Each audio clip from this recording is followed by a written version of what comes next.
සුබ දවසක් ඔයාලා හැමදෙනාට ගොඩක් සාදරයෙන් පිළිගන්නවා IQ help with ඉංග්‍රීසියෙන් අපේ අලුත්ම වීඩියෝ එකට. එහෙනම් වැඩි වෙලා ගන්න නැතුව අපේ පළවෙනි ප්‍රශ්නයට යමු. ඉතින් අද දවසේ පළවෙනි ප්‍රශ්නේ විදිහට අපි ගත්තේ කලින් වීඩියෝ එකේ අපි ඔයාලට පිළිතුරු හොයන්න ඉතුරු කරලා ගිය ප්‍රශ්නේ. ඉතින් අපි ඒකට පිළිතුර බලලා අනිත් ප්‍රශ්න වලට යමු. ඉතින් එදා අපි අහුවේ කුඩාම මහද්වීපය කුමක්ද කියලා.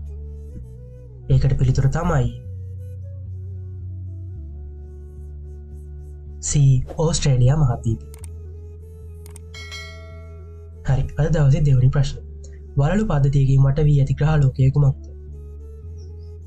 A අඟහරු, B Sikuru, C සෙනසුරු, D බුධ.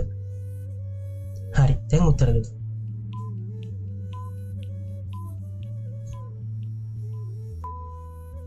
පිළිතුර තමයි C සෙනසුරු. හරි. දැන් ඔයාලට බලා ගන්න පුළුවන් සෙනසුරු ග්‍රහලෝකයේ පින්තූරය. මේ සෙනසුරු ග්‍රහලෝකයේ වටේට වලලු පද්ධතියක් තියෙනවා. ඔයාලට දැන් බලා ගන්න පුළුවන්. හරි. එහෙනම් අද දවසේ තුන්වෙනි ප්‍රශ්නෙට යමු. අද දවසේ තුන්වෙනි ප්‍රශ්නේ තමයි 2016 ඔලිම්පික් කුලල පැවැත් වූ රට කුමක්ද?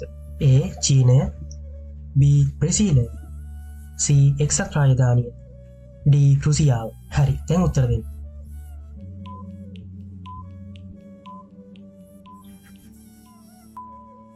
පිළිතුර තමයි B බ්‍රසීලය. හරි. අද දවසේ හතරවෙනි ප්‍රශ්න. හැරි පොටර් කතා මාලාව ලිව්වේ කවුද? A Shakespeare, B J.K. Rowling, C Charles Dickens, D Mark Twain. හරි. දැන් උත්තර දෙන්න.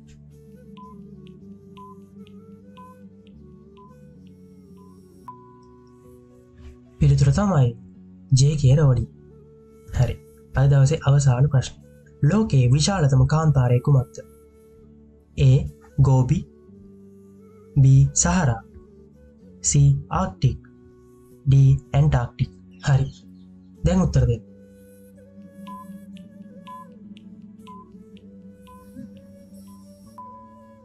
පිළිතුර තමයි D ඇන්ටාර්ක්ටික් කාන්තාරය. හරි. ඉතින් කලින් වීඩියෝ වල වගේම අදත් වීඩියෝ එකේ අවසානට අපි ඔයාලට හිතන්න ප්‍රශ්නයක් ගෙනාවා. ඒ ප්‍රශ්නේ තමයි ලෝකයේ කුඩාම රට කුමක්ද? A මොනාකෝ, B වතිකානු නගරය, C මෝල්ඩා, D ඇන්ඩෝරා. ඔයාලා හිතන්නේ මොකක්ද උත්තරේ කියලා? උත්තරේ දන්නවා නම් කමෙන්ට් එකක් දාන්න.